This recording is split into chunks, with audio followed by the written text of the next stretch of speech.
É porque eu vi.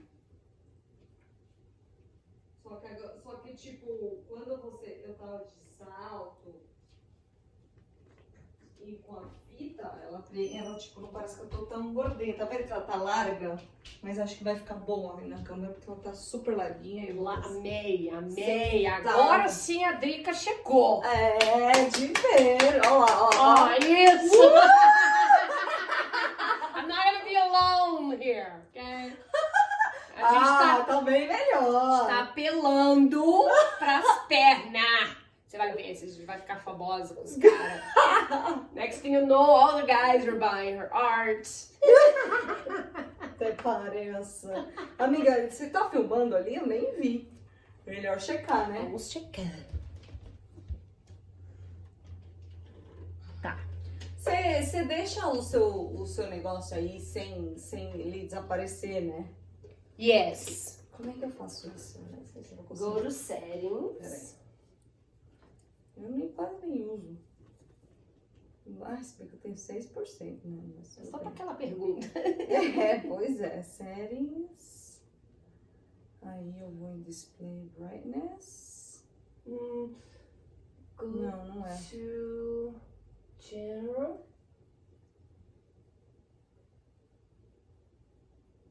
Auto Lock. Never. Tá. Ixi, ele vai acabar em 1 minuto minha bateria. Mas então já pergunta. Já pergunta logo. Mas então, Na real eu podia escrever também, né? Pode.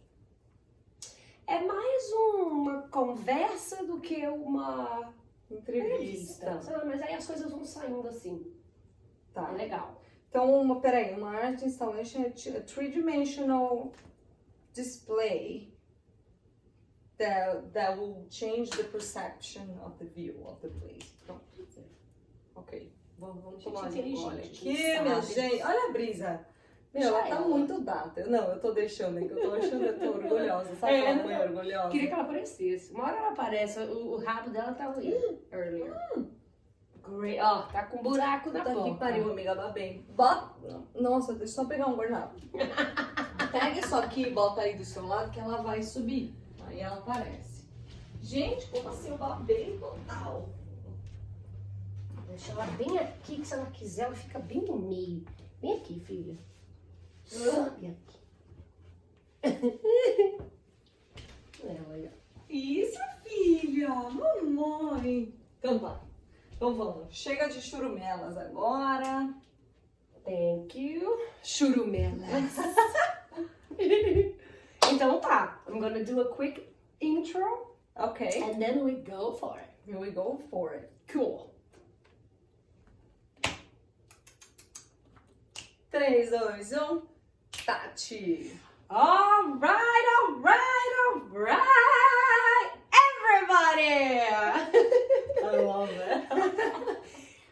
This episode is exceptionally special because I have here an artist that not only creates masterpieces, but is in a constant state of evolution with her art.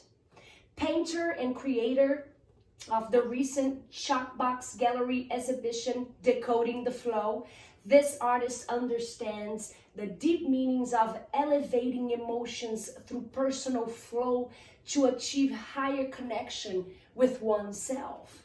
A visionary originator, thirsty for answers, hungry for life with a magical sense of colors, textures, images, and overall an artist with a personal growth that you can witness by admiring her creations. Almost real to the touch, you can feel a sense of mystical in her paintings. The artist today The artist today is one of Hermosa-Beach's top painters and creator, with an article on one of the most acknowledged art magazines, Artsy. She is empowering women in art and inventing a new way to express herself through the things she loves the most. Heartstrokes, nature, life's force, frequency, flow, a look within, and most of all, happiness. The way of the artist, couldn't be more proud and excited to have the intellectual, outstanding, unique, visionary, extraordinary, extremely talented, and gorgeous Drica.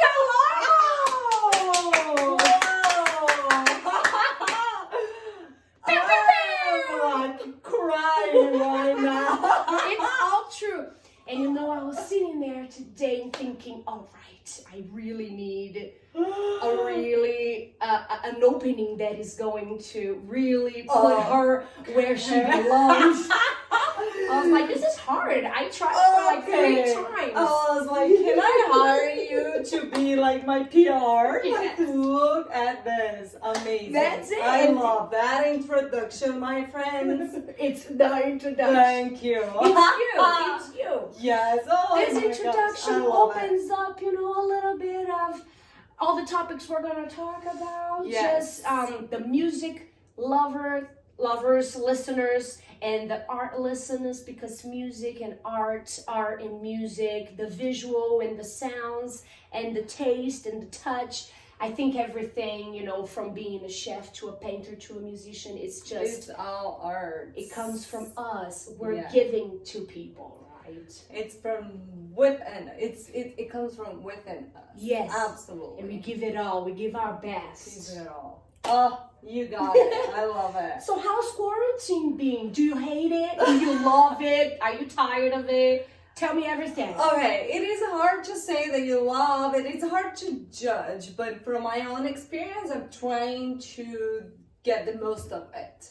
And what I mean by that, it is trying to see the bright side of it. So I'm trying to create more, which is not that easy because, like Tachi was saying, the kind of art that I do, it's all about happenings. It's all about hope. You know, and it's like sometimes you're just not on the best place to create. Like some creators, they do like the sadness. I love the sadness. You know, Bring like it on. a lot of creatives that I know and Yeah. writers, they love the sadness, and I don't. It's not that I don't. I embrace it. Yeah. All that is. But I just cannot paint. I will try to do something else that is like part of like my creative life. So I will either go and study or I'll do research. And Totally. that is like, but I cannot paint. I do that when I'm happy. I can't write songs about being happy. Nobody wants to hear about that. No. I love it. So you paint better when you're in a brighter place. Yes. But quarantine isn't that bright. And for what you told me the other day when I came to see your exhibition at Shockbox in Hermosa Beach, Cyber Street? Cyprus, yeah. Cyprus. You were telling me that you got stuck in Brazil. Yeah. I mean, the day that the U.S. government shut down, I was like I just have arrived for a supposed vacation in Brazil. It was like my mom's birthday. I had planned for like almost a year to be there. And of course, like I remember back then, like people were like start talking about COVID, and then I was like, oh, in 15 days it'll be gone. You know, like, oh my God. I probably like 99% of us that had no idea. That's true. We are like, oh no, it's gonna be over. And then in Brazil, I kind of had a little bit of delay. Yeah. So I was like traveling. I was like going to Rio, going to Porto Alegre, and then I will start like trying to like, am I crazy? Yeah. Like, what am I doing? Like, what is this? Like because all of like I was like on the plane. It was like always by myself. It was like, I think this is more than what I think wow. that Yeah. is. You're living life as normal. Not quite there, but it was just like because of the delay, and people were like I started seeing what was happening here.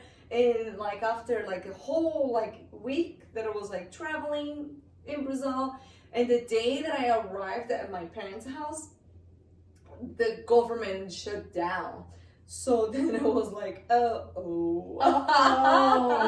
And I was like, okay, at least I'm here. I'm grateful that I'm here. You know, like, I feel like the United States were not that like you guys were prepared, but it's a little bit more prepared in a way more of cautious. In a way of like having everything online and all this stuff. It has a little bit more information. Right. In Brazil, it is like not such a thing. So everybody was like. And like my phone, I have to shut down my phone because it's messages after messages, and like the news, and like I don't really like to watch the news like at all. Yeah. But I kind of like have to. Yeah. Me too. So it was kind of like interesting. I don't like to say weird. I don't like to say bad because it was new. So everything that is new, like you have to embrace it and to see like, well, what can I do? Yeah. Right? Yeah. So that's what did you do? That's what I did. Nothing. Like I just had to stay calm, and because I was at my parents' house, so all I did, it was like helping them with groceries because we couldn't do anything. I didn't have my art materials. All I had was a pile of books. Yeah. So that made like my whole, like I'd stay there for like 3 weeks just doing like nothing. I would walk the dogs in the morning, the beach were closed, so I was like very early in the morning, walk the dogs, and then towards like the evening I would go do grocery for them, and that was my So life. you didn't paint? You couldn't paint? I couldn't paint. Oh I mean, I could probably do something, but I just couldn't do it. I was like trying to process my whole ideas, but maybe. And that's when I started, like, I was reading a lot. I read, like, so many books. And I was like, that's good. And then the way that I read books, like, for me to, like, if I really like the book, I like to write the parts that I like. So that way it kind of get stuck into my head. And that's pretty much what I did. I have, like, a whole, like, pages and pages, like, fill it in. So you got smarter. Yeah. I just got more drunk every day. Earlier and earlier. I was drinking wine with my dad. He loves wine, so I like I'm gonna buy wine, and then we go. I would get wine and then some food, and got to hang out with your parents. Yes, no, it was amazing. I cannot complain. It was like the best way to spend quarantine. It would be that way. Like, but you got back in 3 weeks, and then I got back. And thank God you could. Yeah, it was like. For what I heard, it was like a week before they actually shut down the whole like immigration and everything.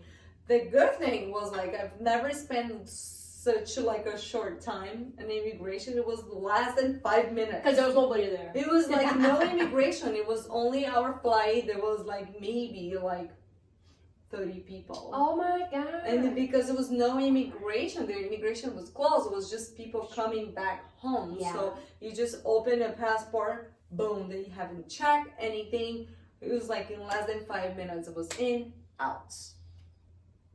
It was kind of like the first time that I actually felt like scary in a way. Yeah. Because like I love airports and I've worked in airports. Yeah.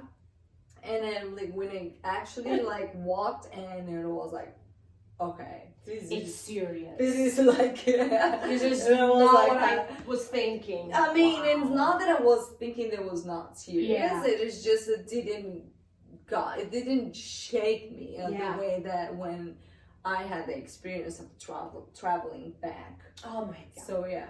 But so you came back alive with no COVID. No, it was everything fine. Everything was good. Yeah. What was your first order of business when it comes to, what am I gonna do with my life now? Now I got all this time. Because I had my vacation planned, so I had a few commission works that I was working on it. So it was like about 3 or 4 commissions that I worked on it. Cool. So that took me like about a month to finish. And then I had that idea about the solo show that I was planning to do. and it was everything kind of sad. But after my commissions, I couldn't just like, oh, okay, I'm just gonna paint. You know, it was like I was doing the commissions because it was like something that I had to do. I'm sorry, but for who doesn't know, can you tell us a little bit about commission? Yeah, commission work, what is, it's like in a very simple way. It's a costume art made to order for the collector. So that's what like 90% of my work, it's through like commission work, because people that love my style, they love the aesthetic, but they want something more specific. Okay. Made for them with the right fit for their room. So yeah. So you can do that. How do people get you? Did they go to dricalobo.com and order from there? I mean, you can just go and DM on Instagram, on social media, or I have the website dricalobo.com/commission. I'll put that on the video for you guys. And you can just request and ask information like, hey, I need a painting of me singing. You do that? Or like, or just say like, please contact me, and then I'll get in touch directly. There you go. Yeah, there you go. I learned that today when I got here, by the way. I thought it was... I don't have it open all year long because I have holidays and I have like a collection that I need to work, but now it's actually open for commission, so I have a few slots available. So if you got something in mind and you want her take on it, just contact Drica at dricalobo.com, on her Facebook. Is it Drica Lobo? Dricalobo Art on Facebook and Instagram and Twitter. There you go. There you go. Okay, so then you came back and you were waiting a little. You had to do all this commission work. Go ahead. So and then I did all this commission work, and then I had to in mind the artwork, the solo show. But it was like, I'm not sure if I'm gonna do it, because after I was done, like once I was done with the whole like commission thing, I couldn't paint, because it was like, oh, okay, like when you're busy and you make yourself like get like, excited about your day and you just do it. And then once like you don't have like, you have to kind of like, okay, so what's next? And then it was about the solo show. It was like, I'm not sure if I'm gonna do it. I don't know. How did the solo show come to be? Was it? Do you look for these things? Are they offered to you? Yeah, I mean, I think it's a little bit of both. Shockbox was where the solo show happened just recently. Yes, it was my first solo show. I've worked with them in a few like group art shows. They're incredible. They're amazing. The last show that I've done, it was next door at Resin in 2018. So once I was done with the 2018 solo show, I already have everything in mind, because I just love it. Yeah. I say that if I could do, it's like you throwing like a big concert. Yeah. I always have a different album in mind. If I could only do solo shows throughout my whole career, I could do this twice a year. I have no problem, because I love it. I love building. It's almost like I would compare to like building like an album, or a concert, or preparing, because you kind of have a whole like concept that goes around with it. And I just love working with that. And then of course I choose like titles and like that has like everything with my whole heart, and I love that I'm like so involved. And that has a very profound meaning that meaning. Describes the whole thing.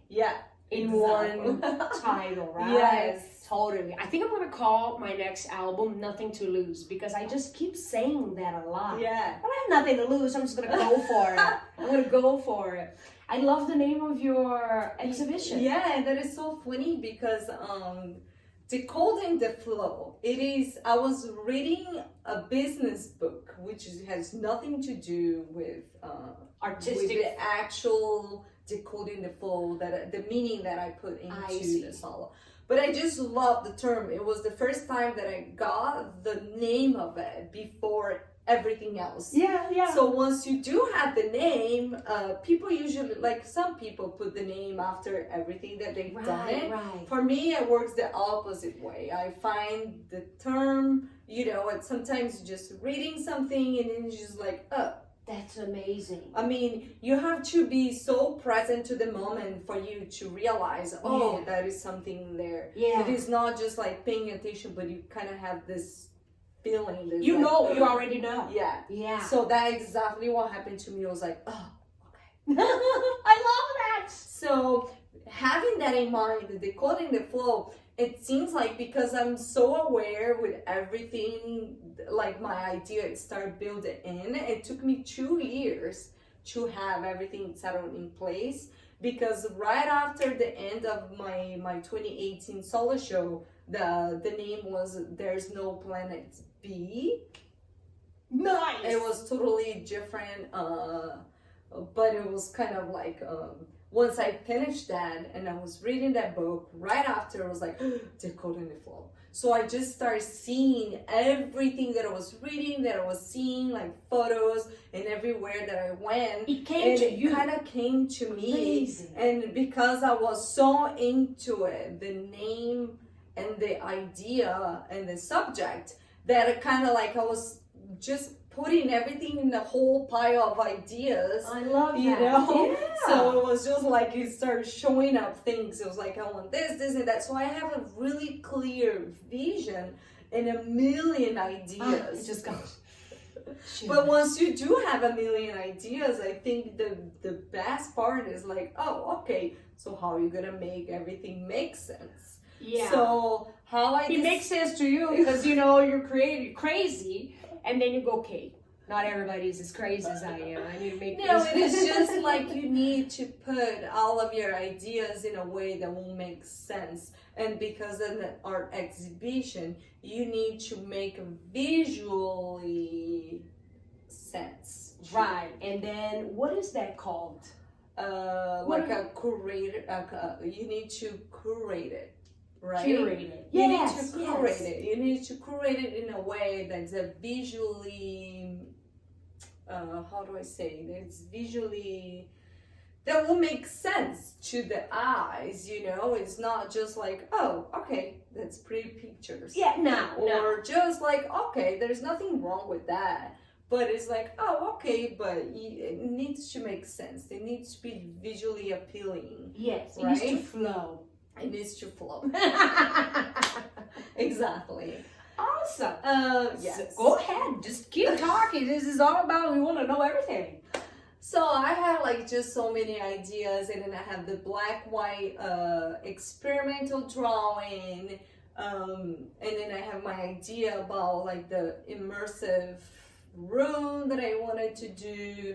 And then I had somebody that I have somebody to help me. Yeah, and who helped you? Because there are some videos that you can see on the website. Her name is Summer Mark. She's amazing. I know her. She's the second time that she helped me. She's like the number one person that I go with when it's like something creative and visual. Like she's done so much with me. Like we collaborated so well that it was like, Summer, you guys understand each other. Yeah, we work so well together. There's like, okay, you need, and then now she has her YouTube channel all about design. Yes. So I was like, she was towards like the beginning, and it was like, can you please help me? Yeah. And then she was like, of course. So it was like, we are like, make it a way that she was still able to do her stuff and then help me, and it was amazing. And not only the gallery, she helped with the gallery, but she helped you with your room. Yes. And it's also on YouTube. You guys can check, and it's on Drika's website. You can find all these videos there and stay in touch with Summer Mark. Yes. It's And she's from sweet.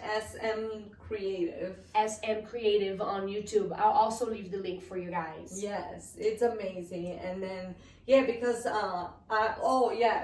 talking about quarantine, before the solo show, I finished the commission and then I look around my house, my apartment that I had planned to remodel everything, but I never had the time. And then with quarantine hits, like before I decide to do the solo, I was like, I'm gonna change the floor in my bathroom. So I decided with the floor, and then after a month, like my whole apartment was like upside down. Oh my God. And I decided to change everything. And then in the meantime, Summer, she just had started her YouTube video with the design. So I asked her, I was like, do you want to do my room? Yeah, and it looks amazing. Yeah, so amazing. she helped me with the room.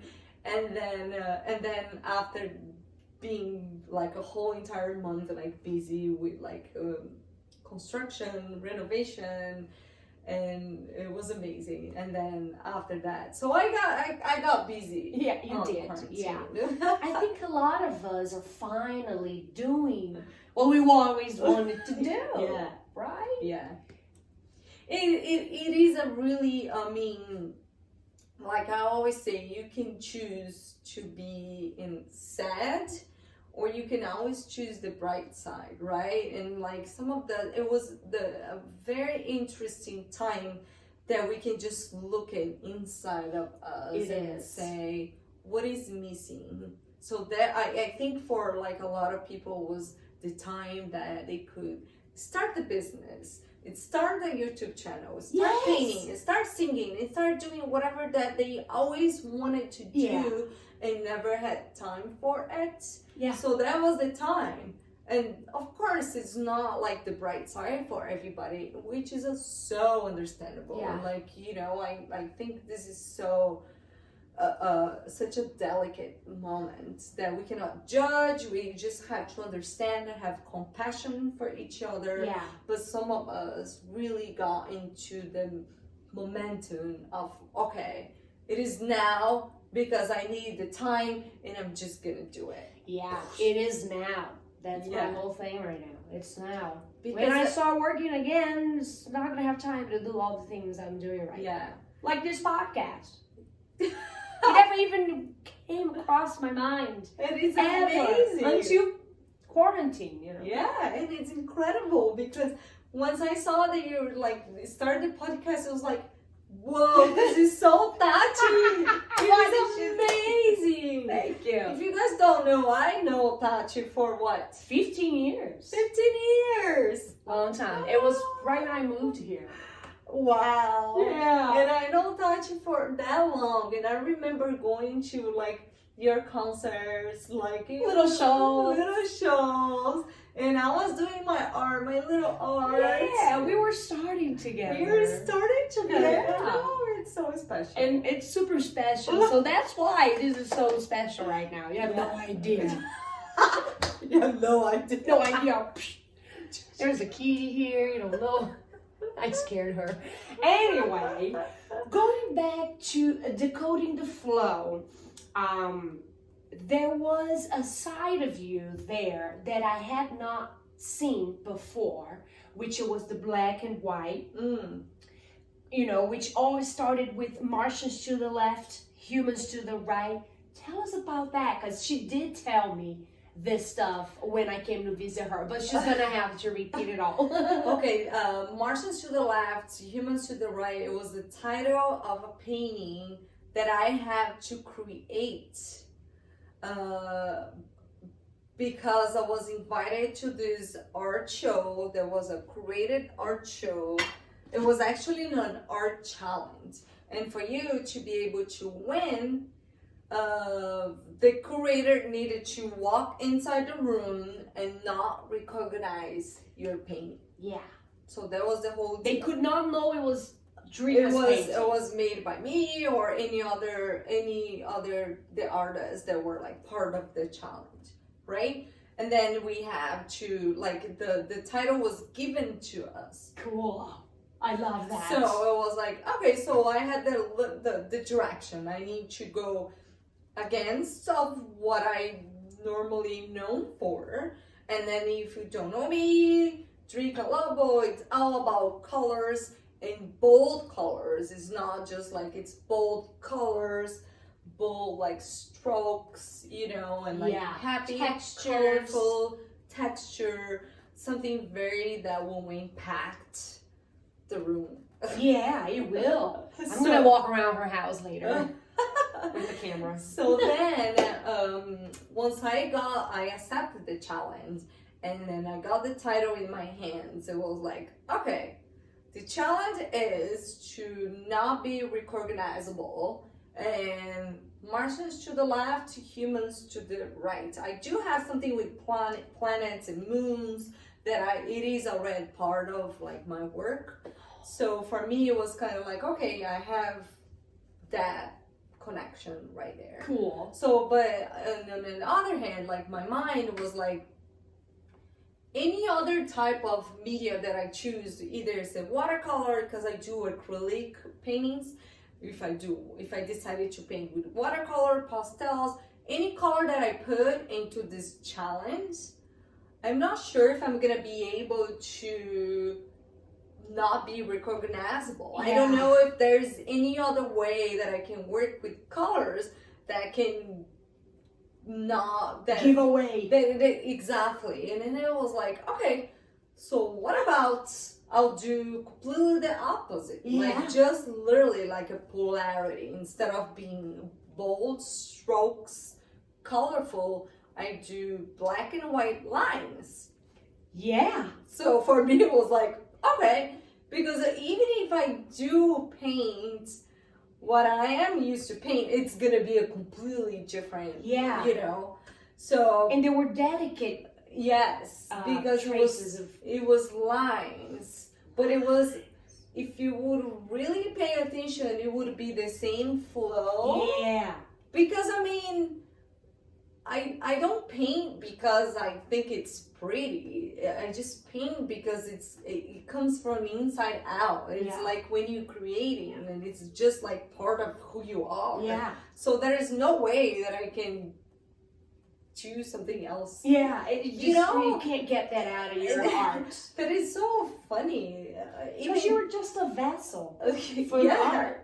No? Yeah, and it's so funny because I was like, of course I did that. You know, even though it's completely different. It was like, it's just an extension of who you are. Definitely. And I'm sure. And sometimes where you are in life. Because as a songwriter, there's nothing more like a picture of a feeling in a time and moment in my life.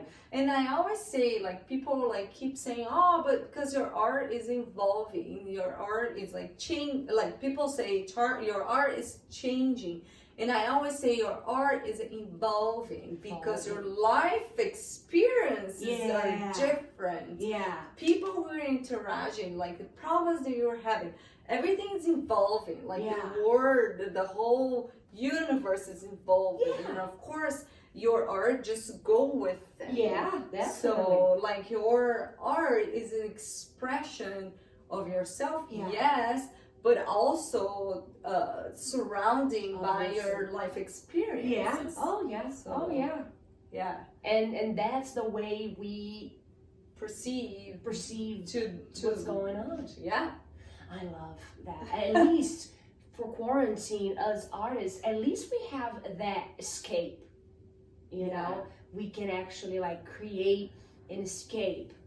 And a lot of people that didn't create before and just had the idea, they start doing the things that they wanted to do. So if there's one thing that was good in quarantine, it was definitely like putting that creative energy out. For worse or for better. Like, I don't care, I just need to get it out. I have nothing to lose. Here we go again. So when you start, so you made Humans to the Left, Martians to the Right.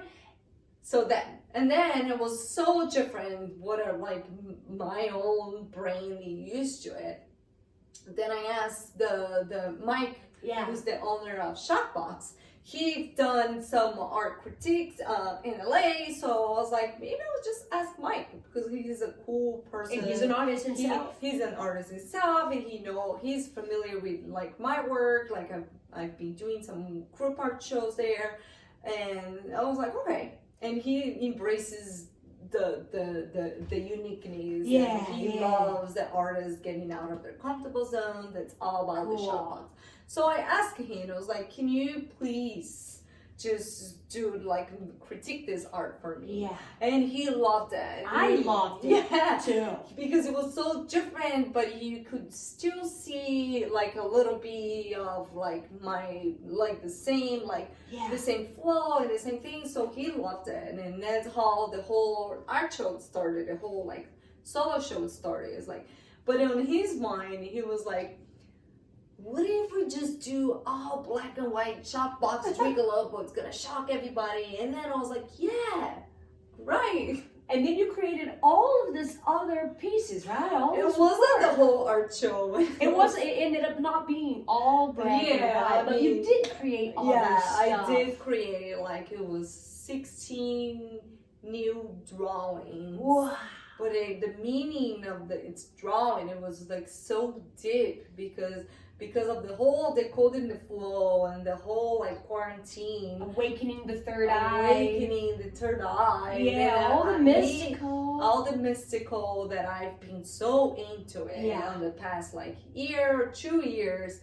And then like it seems like every book that would come to my hands, it was like, oh, I need this book to complement, you know. So it was just like this whole life experience, self-development and self-growth that I've been into it. Yeah. It just translated into the drawings itself. Yeah. So it's what you said on that interview in the video that you have in your website about the exhibition. The Coding the Flow is attracting all the stuff that you want, being in that flow, whatever it is that you do. Because when you are in a flow and you are focused, things they come to you. And that's the mantra of my life. Yeah. Too. Yeah, and you can see books that talks about the flow. Oh yeah. And there's so many information. The law of attraction. It's not even that. Different words for the there is a scientific fact that if you are so into a type of work or either creative work, writing music or whatever it is, once you feel that you're so like into it, something that you lost track of time. So that's the flow. That is like the connection that you have with the work and with the word. And for me, like after doing all my researches and my reading and all of this, for me, what is the decoding the flow? It's the flow. It is for me when you do have your mind and heart working together, that you do feel that you are part of the whole. Yeah. And then how do you feel part of the whole when you have these elevated emotions that you feel love for life, that you feel grateful. And once you do have that feeling, that you feel so connected, so you feel part of that whole. So my whole show, it was about that, like bringing the whole like colorful things that make people happy in such uncertain times that we are right now. Totally. I want people to walk in and just really elevate their emotions, to feel that they are connected, that we are all connected to nature, to the universe, and like besides like taking all the mysticism out of it, but like actually just feeling that you are part of the whole. So that was the whole. I think the whole thing. Decoding the flow, took me in a part of my life that I'm really decoding the flow right now. I feel so happy that I get to be home and create music and work on my crafts, not only singing but playing the guitar and learning more. I always wanted to learn more, because I'm always curious. We're always working in a restaurant here, and then we're like, gotta pay rent, you know, and then you have roommates and you have like all this distraction, you have a relationship. Oh my God, got rid of all of that, including the boyfriend. Life is wonderful. No shit, it is. The more elevated that you get, the less bullshit that you accept. Yes. Oh, definitely. So you start getting like, okay, this is working a little bit. You start getting more unafraid of things. And You more start courageous. being unafraid of being alone and like being yourself and like, no, if you think that I'm less than what I think I am, then get out. Yeah, independent. Sometimes people feel that they need certain people in their lives because that person's gonna take them here. So they're not happy, but not only in relationship, but in business partners, you know, and all that. And then when you're like, I'm not afraid of not needing this person more because I'm in such a flow that I know I'm gonna be okay. But it's also like, it takes not only courage, but it takes you to know yourself. Confidence? Enough. You need to know yourself enough. You need to value yourself enough. Like I've been, you know me, I've been in relationships after relationship after relationship, and people that it wasn't even good for me, but I kept doing it because I wasn't feeling worthy, or like I wasn't feeling like good enough to be by myself. Isn't that a terrible thing? It is, but it happens with most of us. Oh, it happens all the time. All the time. It happened to all of us at least all of once. us, you're friends with everybody. Yeah. Until you really looking within yourself. You don't need anybody to, of course, I'm not saying that we all need to be single. No, it's not that. That should be the cherry on top. For the self-love, for the like knowing yourself enough, knowing you're worthy, your value as a person. It doesn't have anything to do with your relationship. No. Right? And accepting that it's going to be okay if you're on your own. That it might be different from then having this incredible business partner, but that you hate. You know, you're like, and I feel like you're gonna have a successful relationship once you hit when you get to the point that you do have that value within yourself. Yeah, that you know who you are, and then either the person is gonna come to edit, or so you gotta embrace it, not just a partner relationship, but anyone that you'll be involved in your life. Yeah. That will add it to your life. Yeah. And not take it away. I know. And then take away from your flow. Exactly. You're like, I don't need this. No, and then you get smart enough, like, get out. You don't have to wait 3-4 years until like, oh, okay, I don't think this is not working. You like in the second minute, it's like, psh, get out of here. Oh, yeah, you don't even accept the person to walk into their life. They don't even gonna come. Exactly. Because you're just such in a good like vibration, right? And you might attract someone that is like more than you ever thought that you could find nowadays, you know?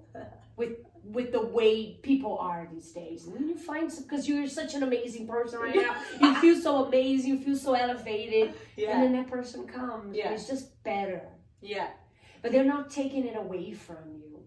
You've had these kinds of relationships because I know you for a long time, and I had one recently where my work and my ethic as a person that works for myself was too much for them. You know, it was like, I don't know where you're going with this. You're 33. What do you want? I'm like, I'm just getting my groove right now. Get out of my back. If you're not going to help me, don't atrapalhe me. Don't mess me up, you know? So bye. I don't need your negativity. I don't need to be on your schedule. I'm on nobody's schedule. I don't have a kid for a reason. I'm so happy where I'm at. I feel like if you don't have that alignment of just alignment in life with the relationship that you're in, even if it's a partner or like a business partner, if you don't align your expectations from the beginning, then it just can blow out at any time, you know? And I didn't have that vision. I was just like accepting whatever that was coming to me because I never knew my value as a person, as an artist. So it was just like, okay, you know, thinking that the person was helping me. Yeah. And then kind of like in a way putting me down, and then it was like accepting. Yeah. Tá ruim, mas tá bom. And it's like, now it's like, no. No. See, I used to be in a relationship a lot when I was younger, and I'm getting older. I'm like, why is it harder to be in a relationship? Because I have more standards, because I'm okay. Yeah. If it's not going to be a good I like person, to say that, like, I love to read, and I have a million books. She does. And it's all about many things, and I say that every book that I read, like, the level goes up a little bit, because you get to know yourself, you get to have more information about life, about things, so it's kind of level up like every book that you read. By the end of her life, she's single forever, happy as hell. You're fine with that. I am. That's why they make kids. People like us. We're happy. When we get really old, we should move in together, amiga. Decorate the house, and I can sing for you all day. Be great. Sing and paint, with cats, drinking wine.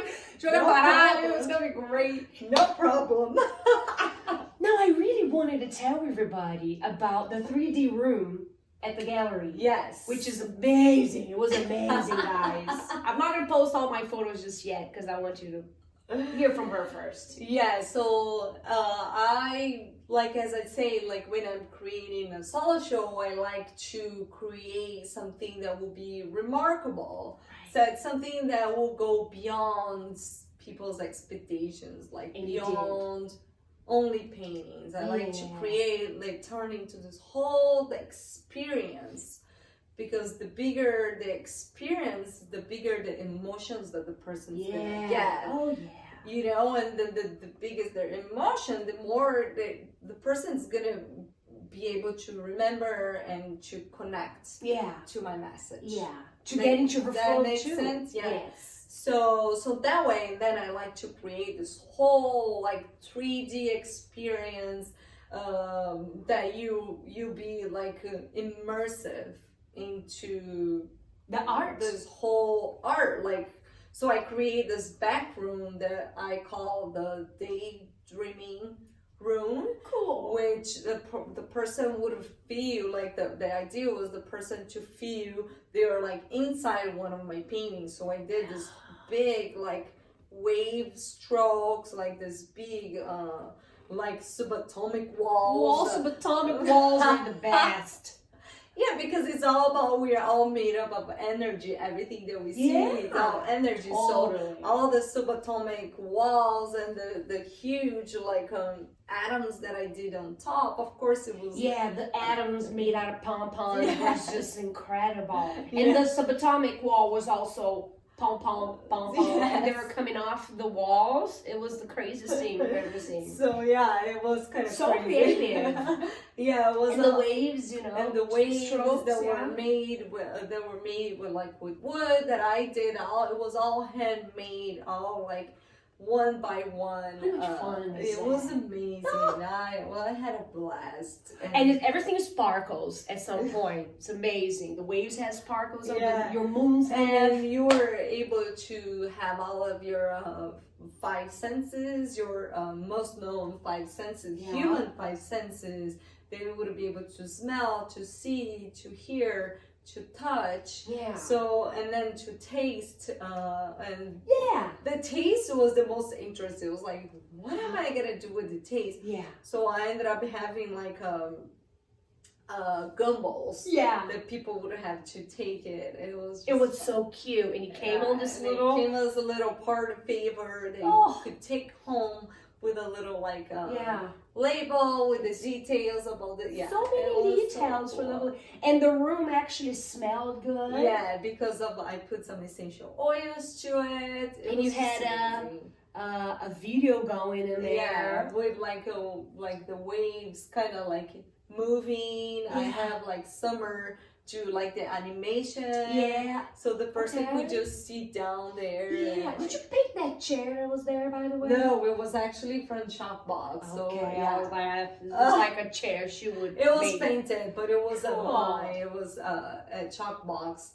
I don't know who painted, but you had the balloons too. The balloons, yeah. The balloons because of the whole art show. It was trying to have the 4 elements, you know. So the balloons was representing the air. Oh, so you have the water, you have the fire with the moon, with the sun that we had, like on the front. The air. What was the other one? The fire, the air, the water, and don't ask me. You're the artist here. I think I told it now, but I just like. But yeah, you have no. That's a different. No. Air. The 4 elements: the fire, the air, the earth. Done. The earth. So I have the whole earth wall. There was all the things from Brazil that I painted. Tell us about that too. Greens. So amazing. So, which was another side of your art. Yes. It was a little bit My different. mom was looking at that, and she's like, I really like this. Yeah, it was all this green because I got stuck in my parents' house. It is one of my favorite places on earth. They call Ubatuba, which is in the middle of the Atlantic forest. Oh my God, really? Ubatuba lá? Yes, it's a city limit between Rio and São Paulo, so it's green everywhere, and I love it. I love the smell. I love just to listen to the sounds of nature. I just love everything about it. Ubatuba. Yeah, I don't know, but I recommend everyone to go there, to be there, because it's beautiful. They have 102 beaches. Wow. They're like a really famous like surf spot. No wonder why you're a surfer.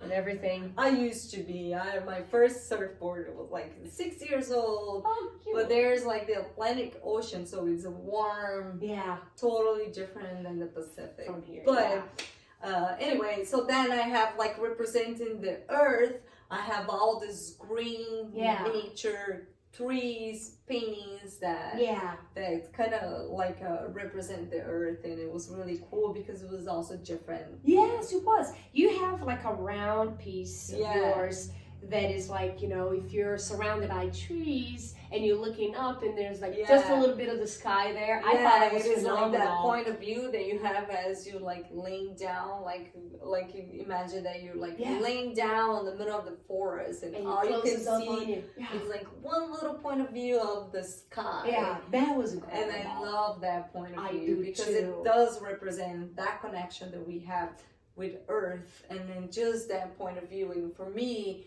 it's almost like when I can hear the silence, even though you're in the middle of the nature, you might listen to the birds, but for me, it's like such a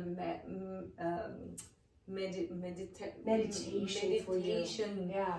And it's just like when you enjoy the silence, that you put your mind in silence. So I have a song called Listen to the Silence. Really? Yeah. Listen to the silence. I wrote it in Brazil, and then I Really? translated it to English, and I haven't played that song in forever. Oh, but I know what Listen to the Silence feels like. Yeah, you know, if you say, like I say that, like listen to the silence, to like when you do workshops, because people are like, so what do you do next? Like with the penis was like, just being in silence. You need to be still to be able to listen to, because like, I don't know, I'm sure that when you're writing a song or if you're playing, and you can almost hear what they are asking for you to do. And that's the same for me with the art. Like a lot of times, all I have to do is be still with being silent, that I can feel my art asking for what to do next. Yeah. right? Comes to and you. that's like the silence that I say, like being silenced, but you just being silenced like in a physical space, but you're just so tuned into what you're doing it that you can almost hear what they're asking. They are asking that it's like your art, your craft, or whatever that you're creating. So how did it all start for you? When was it that you were like, oh, I love painting. This can work. It's a long story, but I'm gonna try to be short. I say that art it's always been part of my life. I started going to art school at the age of 10.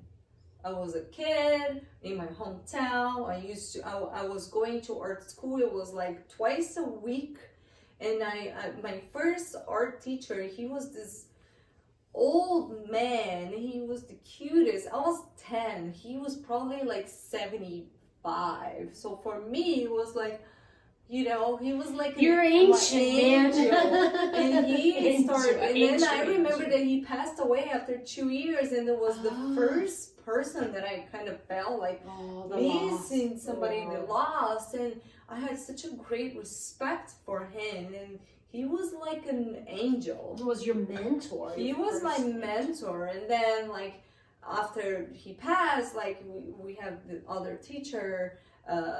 Then when because with Ismail, the older, I was doing drawings, and then once I started painting with oils, it was with a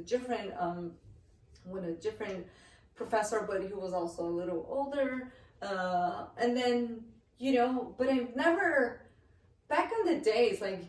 And then people never told me, like, oh, you can actually make a living as an artist. Oh, nobody ever told me that either. I don't know if it's because it was in Brazil or if because it was like the lack of, or back in the days of the age and the years that we had like no internet, like no much of experience with such a thing. Like it was either you're gonna become like a lawyer or a doctor. It was all like this, So for me, like I've never had this vision of me becoming an artist. I was doing because I wanted to do, because I liked that connection, and I've always painted like my whole family has like a piece of Drica Lobo, which wasn't even Drica Lobo. I used to sign like my given name, which is Adriana Dowell. So my whole family has like paintings, and like all of the holidays I used to do something and sell. So the business was there. That's amazing. Yeah, of course. I remember my first shows was with my family too. They're all musicians. So I remember the age of 16, my dad, who's like Italian, like, oh, we all need to learn how to make money. Yeah. So like my brother and my sister started working with him. And then I was like, I don't see myself working inside of 4 walls. And you can ask my mom. Like we used to go to doctors, and then I used to always say like, how does people work on the middle of 4 walls and stay there for all, like, I have this with this bright light, stable environment. I totally get Which is nothing wrong with that, but for me as a kid, it was like, so I always knew that I didn't have a clear vision. You didn't know what you wanted, but you I knew what you didn't want. Yes, exactly. That's important. More important than anything. Yeah, that's what it directs you. Like if you know what you don't want, you kind of like end up looking for what you want.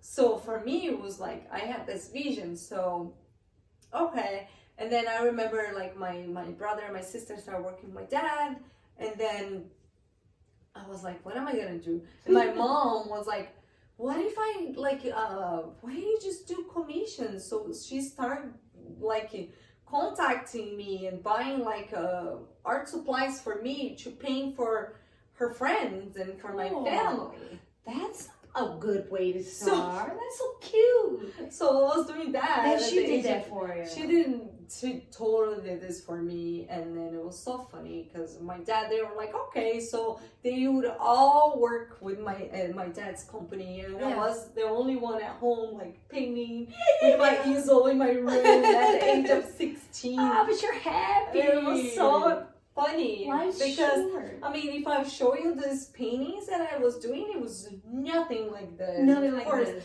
It needed to involved, but I was doing it. I have this connection, and I knew how to sell. Yeah. So then,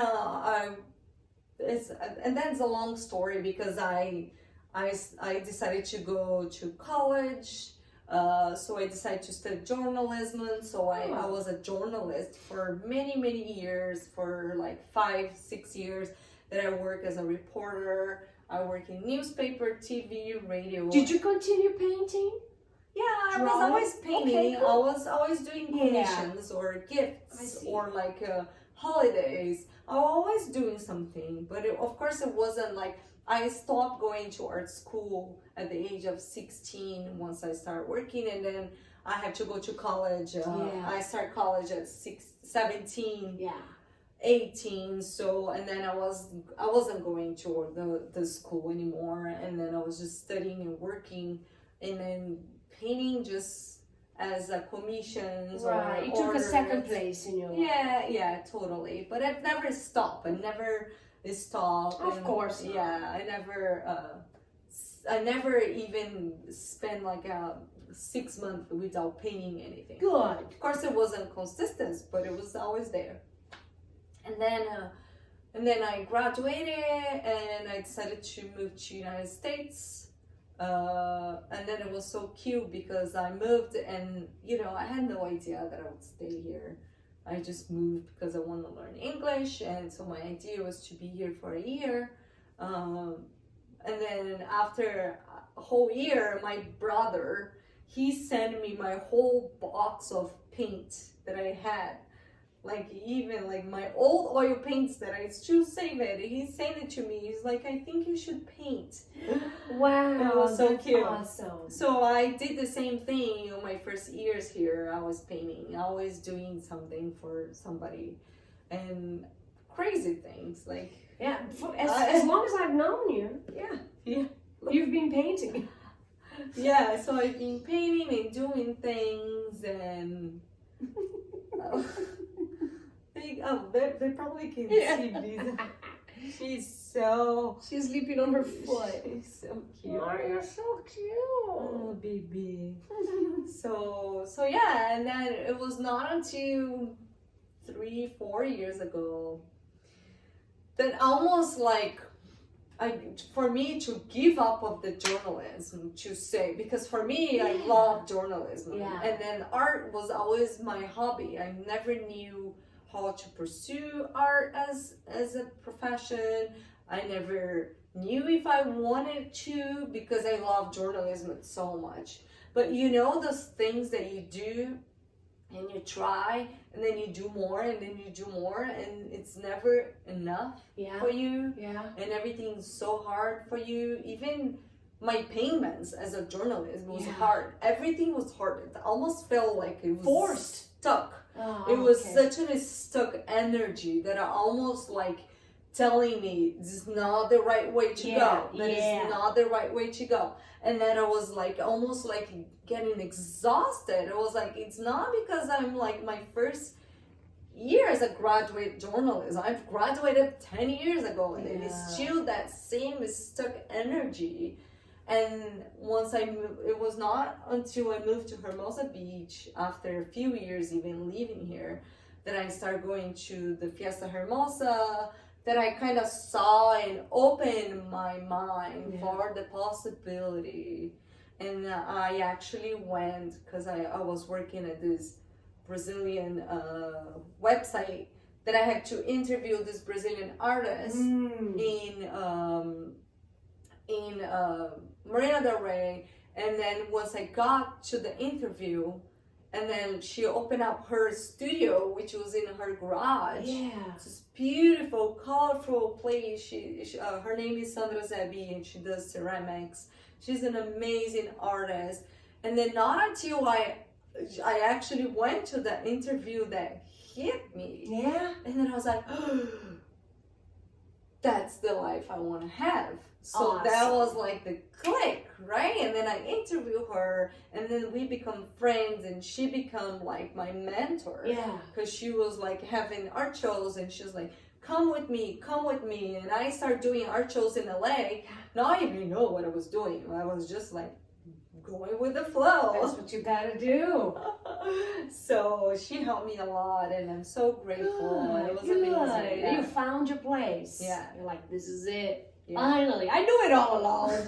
I just needed a slap. And then I got a little confusion with my name, because it was so funny, because when I started painting, I signed like all my signature was like my given name, which is Adriana. So I used to sign A, and my last name Dallo, which is my dad's name. So Dallo. And then as a journalist, it was Adriana Lobo, which is my name. And then I moved to, and then my nickname is Drika. Drika. So once I started painting, and my first art show here in LA, and it was so confused. It was like my brain couldn't think. I didn't sign any of my paintings. I didn't sign. And it was like, I'm not Adalo anymore. Yeah. I don't want people to think that I am like pretending to be another person. Yeah. And it's like, I also, Adriana doesn't match, because nobody called me Adriana. And here it turned out to be a longer name, like Adriana. It was like, no. And that was so funny, because I was so confused. I couldn't sign. I had 20 paintings, hanging everything. All of them was blank of my signature, because I had no idea. And then I had my friend Anna helping me hanging, and she kind of like called me from far away. So she kind of yelled like, Trika! And that was like, there was another click. It was like, Trika Lobo!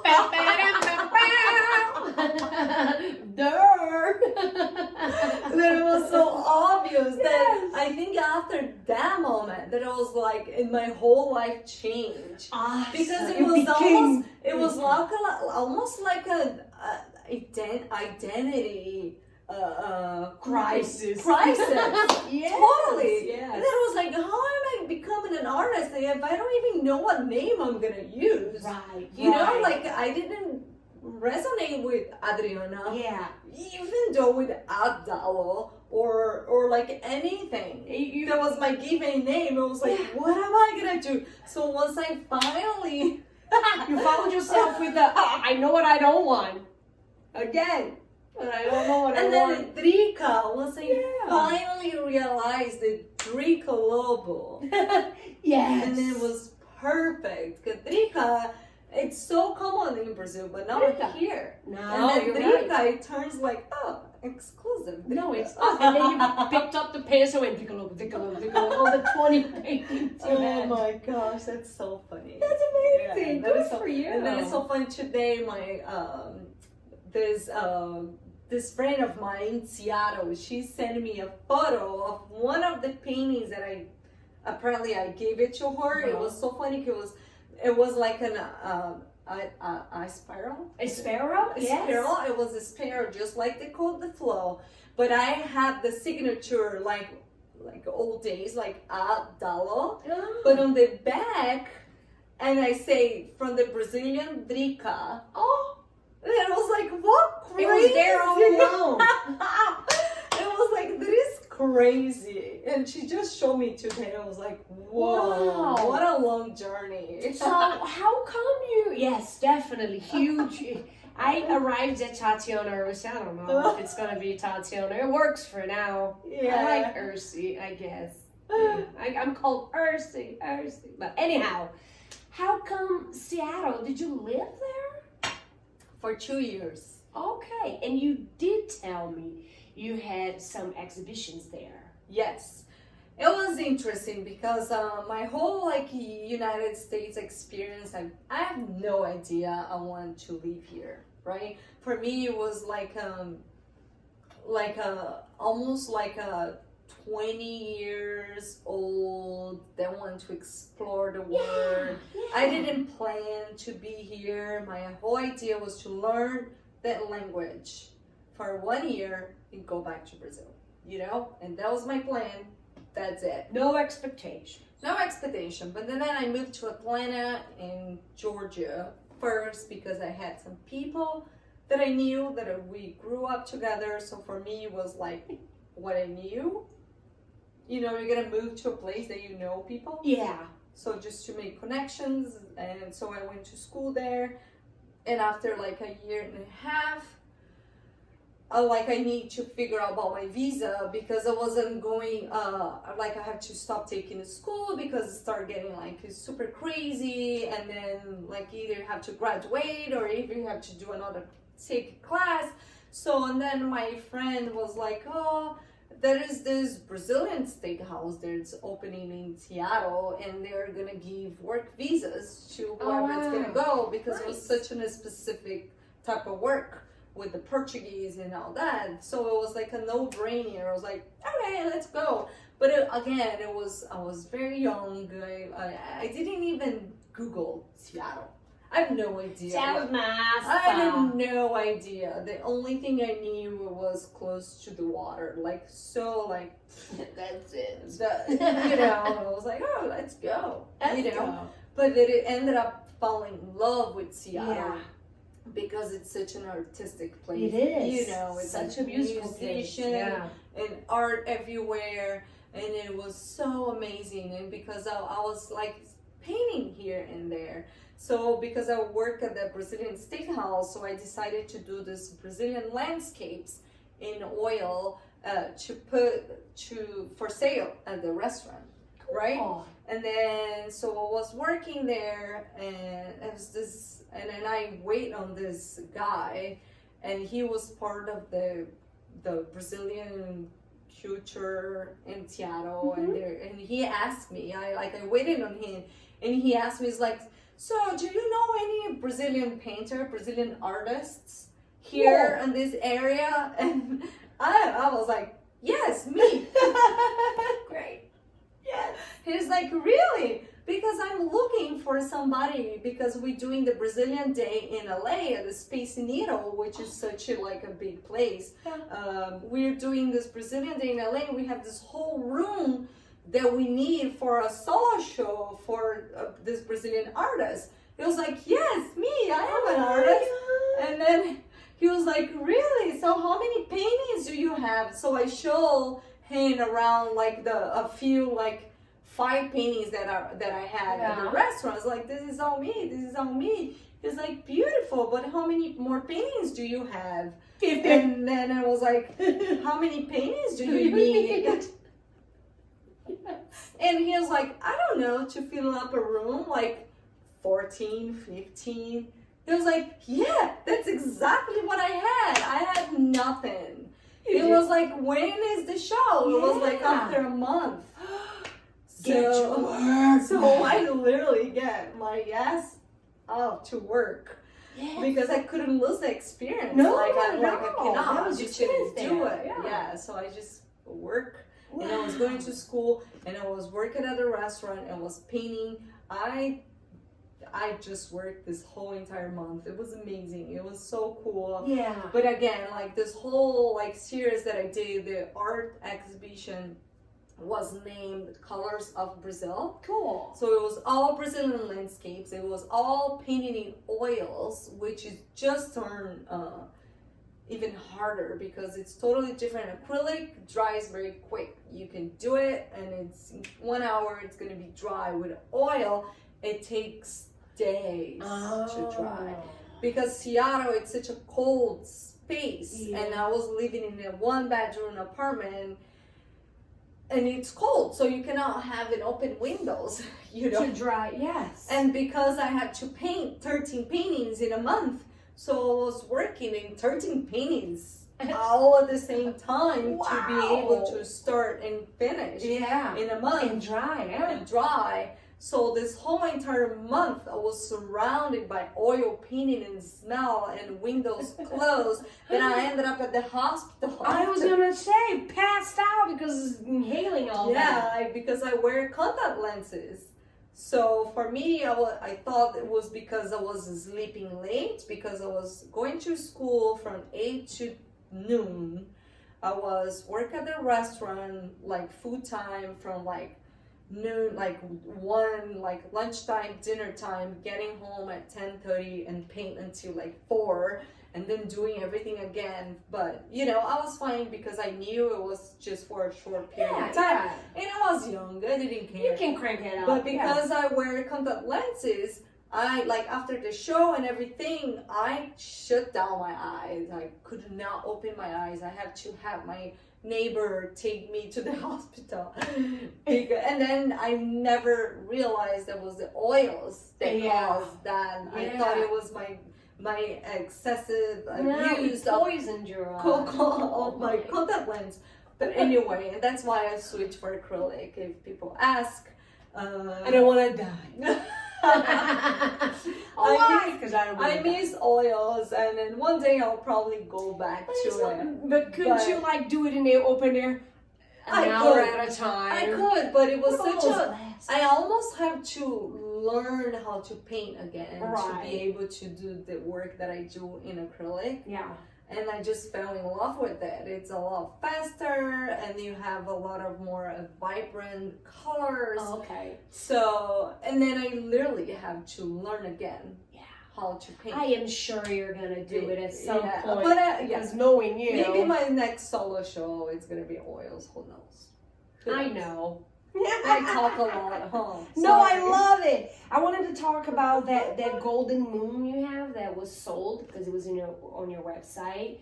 You guys can purchase her art through her website too. If I already said that, I'm sorry, I'm saying it again. They're all there, and you have the prints. Yes, I do have canvas prints, which is it's a great option for if you don't really, not that you don't care, but if you're a broke ass like me. It's a more affordable, but you're still gonna be able to have art from local artists and support the artists. And print is still a really nice way that you can enjoy art itself. It doesn't really need to be original art, but it's just an option. It's super affordable. You can do gallery walls, and I do it on canvas, so it's a high quality, and everybody who has it, they love it. It's a great gift as well. It is for any, like I have two different sizes. A great gift. You can get gift cards too on the website. Yes, you can. Yes, you can. And I wanted to talk just a little bit about the textures. Can you tell us a little bit? Yes. Please tell us about the sparkles at some point. It's amazing. Texture for me, I'm 100% sure that it came from the oils, because the oil is such a thick paint with the oil that for you to be able to achieve the texture. And because I paint my whole life with oils, and that's how I learned, I have the texture that I think every paint needs to have the texture. But then when it comes to acrylic, which is a water base, is way more flowing. But the texture that I ended up achieving, it comes from my experience with oils. And then because I don't know if you're gonna be able to see it, but some of my wood or my rock, I ended up using my own recycle paint, because there's no such a thing of having to throw away a pile of dry oil paint. But when it turns to acrylic, it dries so quick. And then once I switched one to another, and then I started seeing this acrylic being wasted in my palette, because once it's dry, you cannot put a water, put it in a microwave. No, you can. It's gone.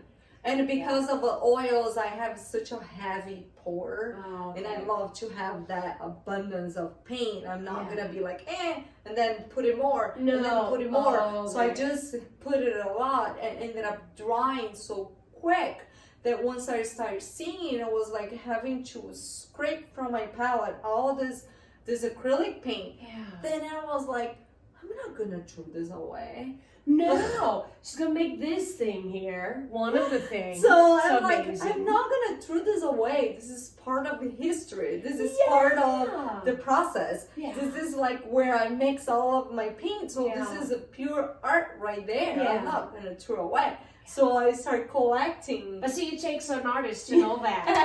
I would probably look at it and be like, clumps of paint. So since I started with acrylics, I could never throw away. Oh, wow.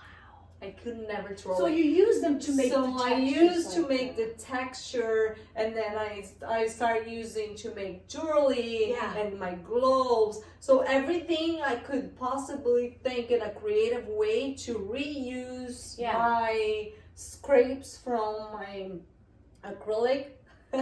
The mirror I did it. The gallery mirror has at the all gallery. so amazing. Yeah, because for me, at the specific installation with mirror, it just represents the connection and the abundance, almost like going on the sand, right? If you look at it one grain of sand, you can just feel abundance. Yes, so, and the connection with everything. So that was the representation that I use. Yeah, and you use not only the sparkles for the moon, which you were telling me that comes in the paint. I would never know that. Like, so what do? Do you just throw sparkles in there? She's like, no. It's like dashes of glitter in the paint. And I was like, this is amazing. I love it. And then you have on the waves too. Now tell us a little bit about the see-through paint, or however you did that. There are some of your paintings under the pier that you can see under the water. Yeah, it was a reflection. Yeah, that's amazing. Is it a different kind of painting? It was like an it wasn't an experiment. I had the intent to do the reflection because that specific painting, it was part of the 100 years of the Manhattan Beach Pier, right? And the exhibition called Perspective, which is all about my paintings, because I love paintings under the piers. Yeah. I mean, it's very, very usual to see photos of under the pier, but it's not always that you see a painting under the pier. Yes. That's why I decided to do it, and I also love perspective. So once I saw, oh my gosh, look at this. She's like, hey, talk to me a little bit. She's like, I want to be part of that. Paint me. Yeah. Oh, baby. Sorry. So for me, perspective, it was like, okay, I already done under the pier, which is one point of view, one perspective. So because it was perspective and it was all about perspective, I want to do a double perspective. Yeah. So that's why I decided to do the reflection of the perspective plus. So I had the perspective of the regular horizon, and then I want to have the reflection to have a double perspective. So it was just something new that I did. It turned out to be amazing because I managed to do like in a way that was surprising to people, and it's like I've never seen that. part of my work. I always like to bring something new. You know, and then a lot of times I always do like one little thing that's like new that will surprise people, and like the involving way that I always say. You're making me sneeze. Okay. It's always Probably. 3. Probably. I'm So sorry. the Manhattan Beach 100 years? 100 years up here. Wow, was that an exhibition just for that? It was at the Manhattan Beach Art Center, which was kind of sad because because nobody knew that with quarantine, so they couldn't have people at the gallery. They only did like a video. So it was a recent thing. It was so recent. It was right before my solo show. Like right before. I even had to remove my painting before. But it was so beautiful. And then I'm pretty positive that it's still online. Available to see. It was like a group art show of local artists and photographers that all about the Manhattan Beach Pier. It was just an amazing show. I was so grateful to be part of it. It was so close to your art too, right? It really spoke to you. Yeah, totally. Yeah. Well, perhaps they will, redo it after. Yeah, I'm not sure if they're gonna be like the 100 years again. 101. This year doesn't count. Right? Yeah. Got it. But they did an amazing job. And once I came to pick it up a painting, it was like, oh my God, it was like beautiful. Yeah, it is beautiful. Yeah. Just like everything you do, but not only the pier, but the moons. You have such a talent to paint a moon. It's like the real moon. Like a photo of the moon, but with textures, it is beautiful. Yeah, I think the moon started because I wanted to bring the texture to the moon in a way that when I'm obsessed with the moon. Yeah, and every time I look at the moon, I feel so connect. Right. That I feel like the texture, it is a way that I found to bring the viewer closer to the moon. Definitely, yeah. So just bringing that texture, that you can see the texture, I feel like that will just bring you closer to the subject. And it does. And then bringing the shrimming and the glitter, it is just a way that and the size. There's this one picture, it's not a pier, but it's, what do you call it? It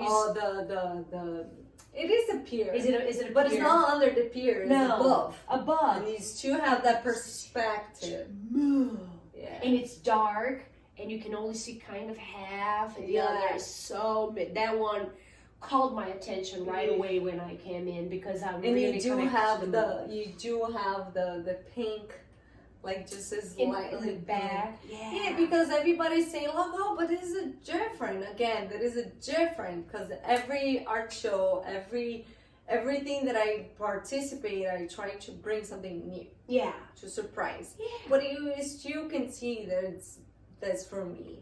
Yeah. But it was this super deep blue. Yeah. Dark blue. Yeah. But you still have that pink on the horizon line, and then instead of seeing under the pier, it's almost like looking from above. So I'm all about perspective and point of like a horizon line and point of view, having a direction that people is gonna look, and then kind of the eye of the viewer is gonna flow to a certain point. So all of my paintings, it does have that. And and again, like the texture that I use for the rocks and for the wood, it because I built from my recycled paint, that turns to be almost like a sculptural. Yeah. So if you look close, it's almost like the sculpture on the middle of the canvas. Yeah, I told her I wanted to touch. Yeah. I'm one of those people that go out and want to touch things. And I let you touch. Don't take me anywhere.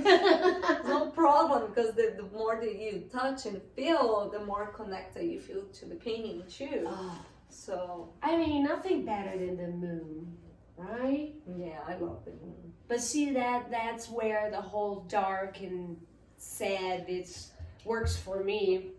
It really achieves, it brings out this thing on me. And maybe it's a musician thing. We're all really down all the time. I don't think we're that happy is people, down. but I feel really dark when I write. I just feel like the down part, it is just probably a moment that you just more reflective. Yeah, it is. And then the moments that you're so into it with yourself, you're just so much more reserved with your own feelings. Yeah.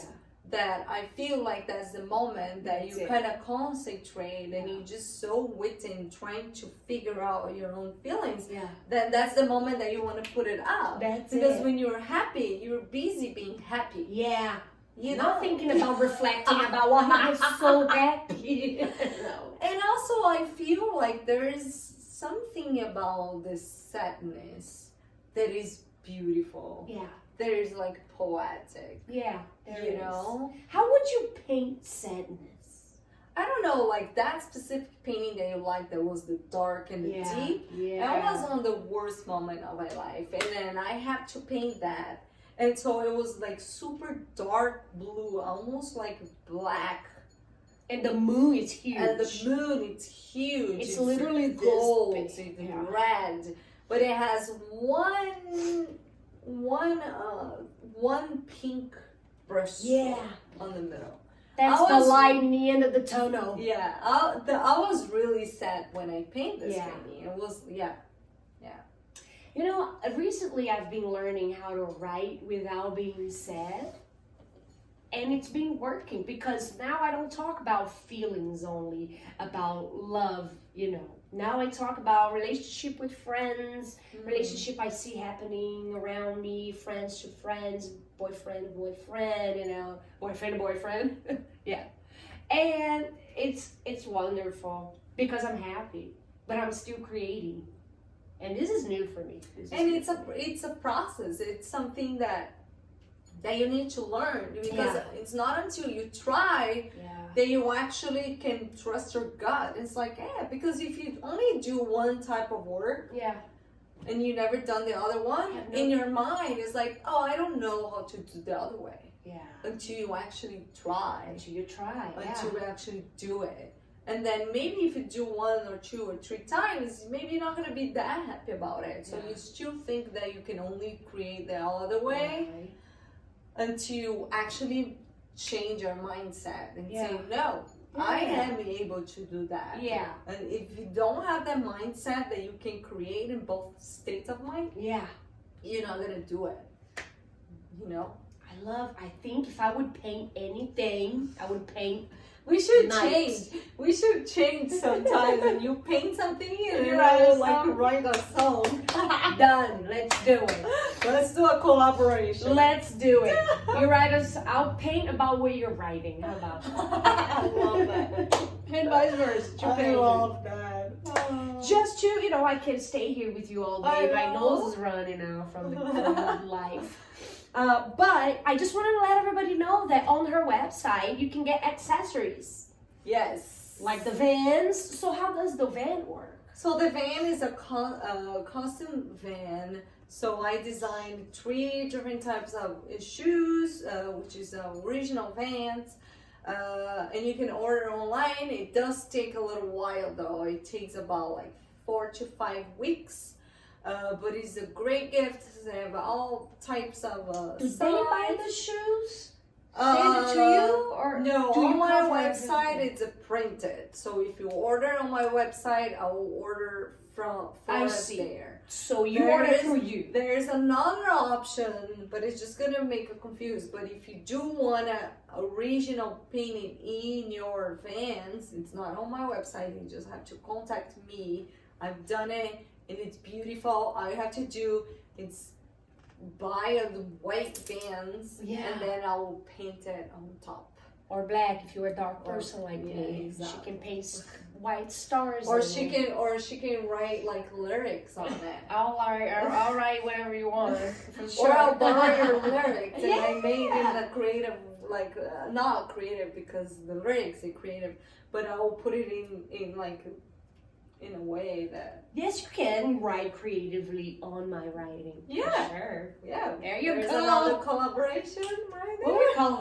do we call this? Brainstorming. We gotta think about that thing right there. Is amazing. I keep looking at it. I'll show you guys later. The little vase. It's a pot, a vase made with the waste for the paint, and it's like a cone, and then there's a plant coming off. I've been using it as a Christmas tree, and I put light on the Christmas tree, and then I got so tired of it. I was like, I need to create something else. So this is amazing. I totally turn around and create that. I love that. I need like 1,000 of those in my house.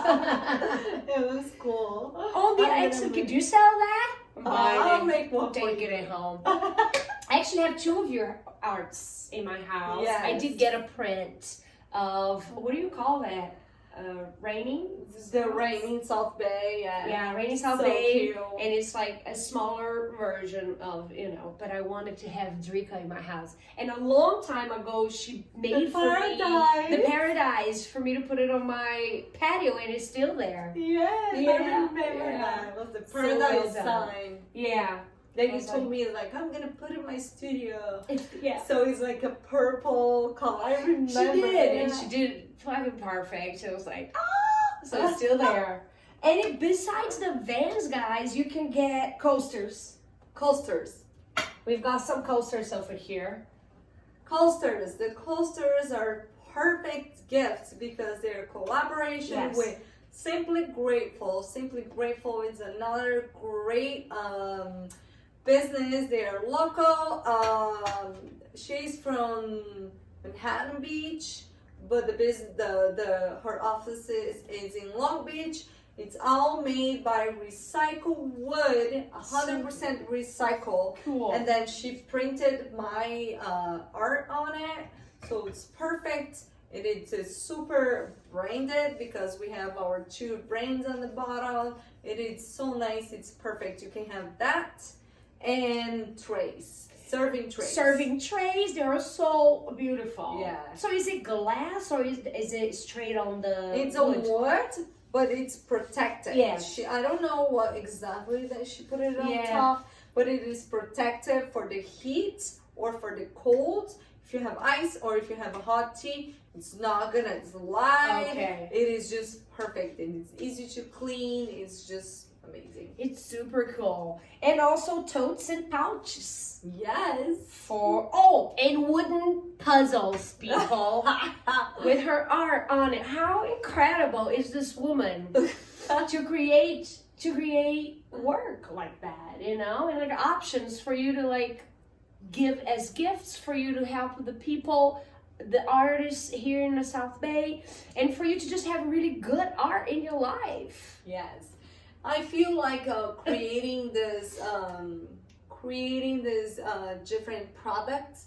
It is just a different way that you can access art without being specific to original art. It's just more accessible. It's perfect for holidays. It's perfect for gifts, and it's just a nice way to still have art in your life, like you said. Yeah, it's awesome. It really is. I'm gonna show you guys later. Just keep watching. Her house is incredible. She's got a little kitty. Pega Brisa. Hi, mommy.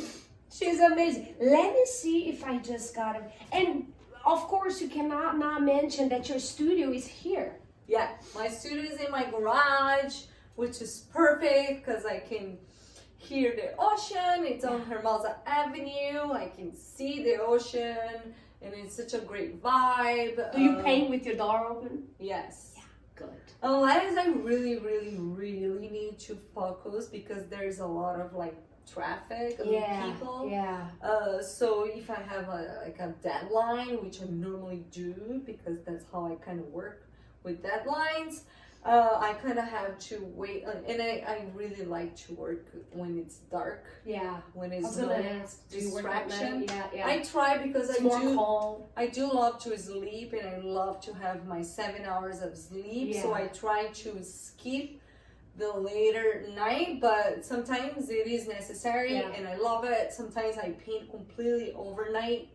I have days that I will get in my studio at 9 p.m. But this is all planned, and maybe it will happen one time in like 3 months because I cannot have this lifestyle anymore. Maybe when I was younger, but now it's like, no, I love to have a nice I've been sleeping early too. Yeah, I like not that early, but I don't like to stay up all night.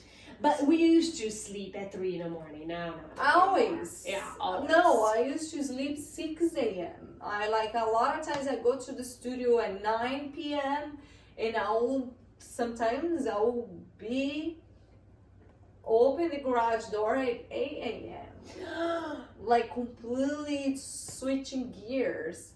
And okay, you can work one night like that, but next day you don't just ruin your whole day, but you ruin your next 2 days. Yeah. And I like to have my days kind of like normal. Yeah. Even though we're 28, you know, we sleep. If you're in the 20s, yeah, but I'm not. We are in the that. 20s. I'm not that anymore. So it's like, okay, I'd rather the latest that I sleep is like 1. Yeah, me too. And then quarantine changed everything for me too. Yeah. Let's see if I have it here. Awesome. Yes. Oh my gosh, I need that. The introduction? Wow. And I'm known for my introduction. Wow. It is amazing. It made me cry. Oh, good. I got what I needed. Tears. Do you want to just close out by telling us how amazing and like how excited you are to be at Artsy? Yes.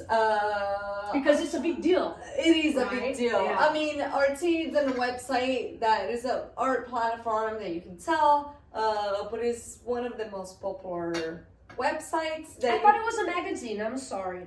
You were a Create magazine. Create magazine. A lie is all a lie. Okay, fix it. Create magazine is a very exciting too because it's an international magazine. It's actually my first international magazine. Wow. I had featured twice, and I love their work. I love what they do. I've been following them, so I'm a huge fan. Cool. So Create magazine, they're amazing. And Artsy is an art platform that you can buy art around the world. And to be there, it's a little bit more of a creative process because you can only be an Artsy through a gallery. So Shopbox, they're amazing because they have a really good, how do I say, not connection, but the more sales that you get, the more positioning you get. Okay. So Shopbox, because they do like amazing shows and group art shows, they always have in different shows. They have a good report. They have a really good report, so they're incredible, and I recommend that you check it out. And then you got to have your own profile, so you can buy all my art from Artsy. And then all of the products, the pouches, the coasters, you can get in my website. That's amazing. Or if you're local, you can just come visit my studio. Yes, you can. I've always told you I wanted to come and just like get drunk while you're painting. Don't mind me. We don't getting drunk anymore. Liar. But like, she bought a wine. She's like, I don't know if I'm gonna drink. That 10 years ago, we were getting really drunk. But you know, it was the time to do it. Drica, thank you so much. Drica Lobo. Tati. Muito obrigado por Thank tudo. you. I Você é cannot tell you amazing. how many times that I went to Tati's concert. I'm just obsessed and I'm a huge fan. I love it. I'm a huge fan of your work. I'm so proud of you to see all of your accomplishments because it's pretty huge what you're doing. And you do it all on your own. Yes, we all have help from people, but it's all in your head. And I'm sure there's books coming out. Is there? Yes. Yes? There's All books right. coming out. Shit. Now it's all over. The Coding the Flow book is coming out. Awesome. Before the Yay! holidays, so stay tuned. I cannot Cool. tell more because it's on the process, but Yeah. it is coming out. The Coding the Flow book, where you're gonna be able to have all of the pieces that were on the show, so you can print it and have it like frame, and also all of the Coding the Flow behind that is like All of the words. All the words about the art, how to understand. So stay what's tuned. going on. Stay Yeah, tuned, okay. stay tuned. Is there like a new exhibition in mind? Yes. Yes, of course. I don't have the name for What a it, silly question. but I don't know exactly what's gonna happen. But Yeah. I'm gonna try to have a solo show at least once a year. Cool. So stay tuned. But for now, my only focus is the book and the holidays and commissions. So Cool. yes. And getting rich. Pay her. More than that, spreading the love through Spread the art. word. Yes. And thank you so much for watching The Way of the Artist. Drica is our first episode actually recorded in tape. And I'll see if this is gonna work. But thank you so much. Thank you. You're I love wonderful, it. amazing. You're gonna kill it. You're gonna be famous. And this is gonna be my way of, bragging about it. Have a good night. Love you too. Muito obrigada. Bye. The Way of the Artist. The Way of the Artist. Pam. Great. That's it. Even you need it. Surpresa aqui, ela nunca fez isso. Não, amiga. ela gostou de mim. Ela gostou de você, ela gostou. Ela quer também The Way of the do, Artist. The Way of the Artist. Ai, minha princesa. Mano, foi demais. Gente, me passa essa introdução. Fizemos tudo. Que introdução foi essa, amiga? É mesmo. Você nasceu pra ser escritora.